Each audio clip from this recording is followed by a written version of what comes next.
Zelda and Souls games look completely different on the surface, but they scratch many of the exact same psychological itches.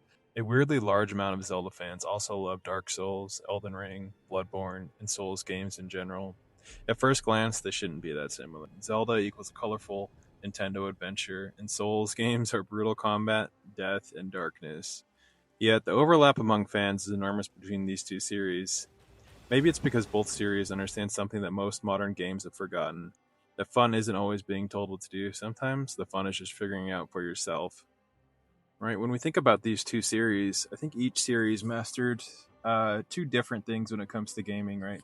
When you think about the Souls games, right, you think about Elden Ring, Bloodborne, Dark Souls 3, Sekiro, Shadows Die Twice. And then you think about the Zelda games, Ocarina of Time, Twilight Princess, Breath of the Wild. The Souls games mastered combat, and they mastered the art of a challenging and satisfying boss battle. Then, on the other hand, we have Zelda, which mastered dungeons and dungeon design. I think with Zelda, you have some really good standouts like the Forest Temple and Stone Tower Temple. These dungeons just stand above in gaming as two giants that really can't be topped. But both have aspects of each in each game. With Zelda, even the hardest Zelda boss is probably comparable only to like a weak boss in a Souls game. As far as difficulty goes, there really aren't too many challenging boss fights in the Zelda games, right?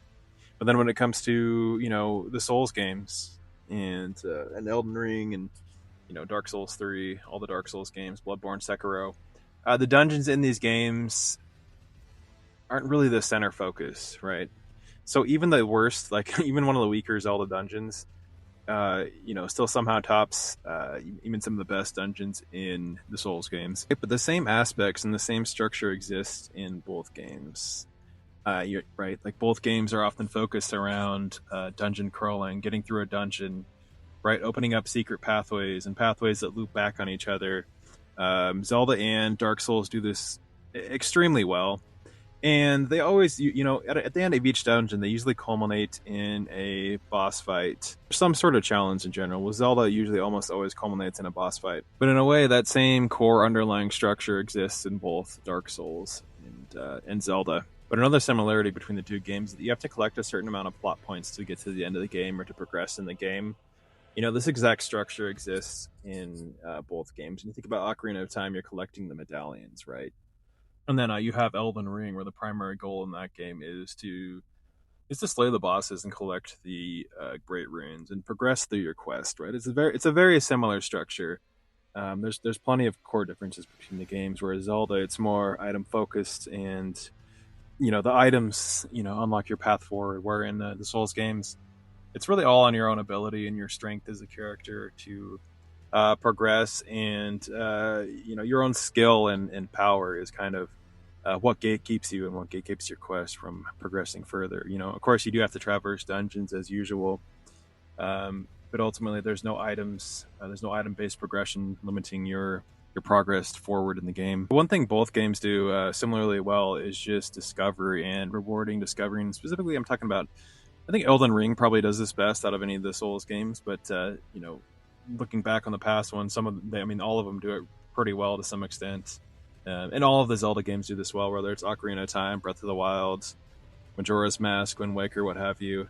And that's, rewarding discovery, right? You can significantly increase the power of your character and discover really cool items and, power-ups just by being curious. And the game really encourages you to that curiosity in both Souls and Zelda games, right? Whether it's stumbling on a completely new area in Elden Ring and its DLC, or just playing Ocarina of Time for the first time, and the first time you stumble across the fairy fountain and you get Din's fire, or you get the magic meter upgrade, which significantly enhances Link's strength, or you get the upgraded spin attack.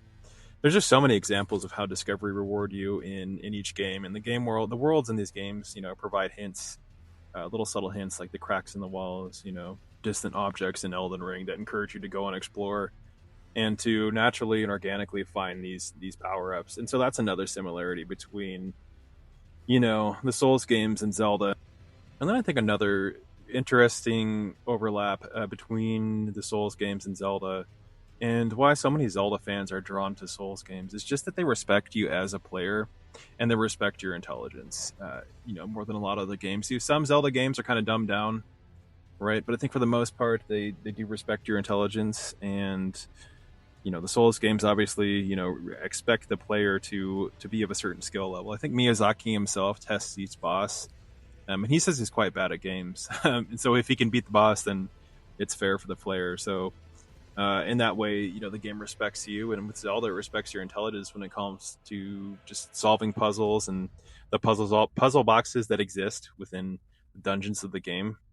It's really up to you to figure these things out with minimal hints. So that's another great similarity between the two series. Another thing that I think really draws Zelda players into the Souls games is that there's the concept of a failure teaching you something, right?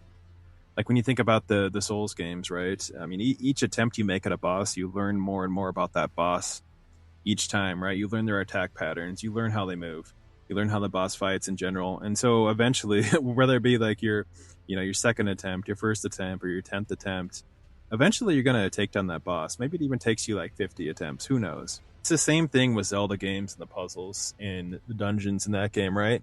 Every time you fail at a puzzle, whether it's a sliding block puzzle or any other type of puzzle in the game, right? You learn more about that, and you can easily piece that puzzle together. After several attempts, your knowledge just expands with each attempt. It's the same thing between Zelda and the Souls games. But I think whether it be a Zelda or a Souls game, I think we can all agree that they kind of hit on one core, psychological aspect, and that's the dopamine hit of figuring out a puzzle or beating a challenging boss. Honestly, there's nothing like beating a difficult boss in a Souls game. That feeling is second to none. There's really nothing that can be replicated, and I don't think, really any game out there, right? But you kind of get something like that. I think Zelda fans get it, right? When you solve a difficult puzzle in Zelda, or you take out a boss that's been giving you a hard time, that huge dopamine hit, and it really feels like you earned your success, right? The fun of these two games also is just the sense of progress you get as you progress in the game, right? With Zelda, it's unlocking more items, getting more items and chests, right? Getting an upgraded tunic, getting an upgraded sword, getting an upgraded shield, and stuff like that. And it's the exact same thing in the Souls games, except for you're leveling up your character, you're getting stronger, you're becoming better at the game, and you're also getting upgraded equipment, which helps you in your quest. I feel like the sense of progression just really scratches that itch in my brain, and it really is it's a core linking factor between Zelda and Souls is just progression, and the way progression feels. There's a lot of similarity there. I think there's more similarity there than not. Another thing both games do extremely well and that they've mastered is atmosphere, right? I think that's another thing that draws a lot of Zelda fans into Souls games is, right, they see somebody playing this game on a stream or they watch a YouTube video and they look at these dungeons, and the atmosphere in a lot of the Souls dungeons is just unreal. Something like, I don't know, the Raya Lucaria Academy in Elden Ring, right? It's just got this mystical kind of like almost Harry Potter-esque atmosphere and a celestial atmosphere. And it's one of the stronger dungeons, and I think all of the Elden Ring games, or excuse me, all the Souls games, and it's one of the strongest dungeons in pretty much all of the Souls games. I think that a Zelda fan seeing this for the first time could relate a lot to it, right? And they could relate to a lot of the dungeons they see in Zelda that just have this crazy atmosphere, like the ancient cistern and the forest temple and even the water temple, to some extent. I mean, one thing both series does is it leaves a lasting impact on you with its setting and its location, and its various dungeons and bosses. And I think there's just so many connections between the Souls games and Zelda that really makes sense as to why there's a lot of overlap between Souls fans and Zelda fans. And I don't know if it goes the opposite direction. I don't know if there's a lot of Souls fans that get into Zelda, but I know a lot of Zelda fans end up getting into Souls. So it's really interesting. It's one topic that I've been wanting to cover as I've been playing a lot of Elden Ring and Night Rain lately, on top of playing Zelda games. But anyways, guys, I'm really curious to know what you think, right? Are you a Zelda fan that ended up getting into Souls games, and how did you end up getting into Souls games? Right, for me, I grew up playing Zelda, but I eventually got introduced. I think Dark Souls 3 was my first Souls games. Then I picked up the series and just absolutely loved it. There's so many similarities between the two series, even though at the core they're very different games. But I think there's enough overlap to really drive a lot of Zelda fans into the Souls and Souls-like series. But anyways, guys, let me know your situation below. Let me know if you're a Zelda fan that became a Souls fan, or a Souls fan, or one of the rare Souls fans that eventually became a Zelda fan and got into that for something a little bit different. I'd love to hear your thoughts. And as always, if you made it this far, thank you so much for watching. If you like this video, I've got more coming. I've got more Zelda content coming, more Souls content coming, so be on the lookout for that. And I'm trying to hit 1,000 subs by the end of the summer. We're getting really close to the end, and hopefully we can still do it. Time will tell. Anyways, guys, I appreciate you, and until next time, this has been Matt from Top Tier. I'm out. Bye.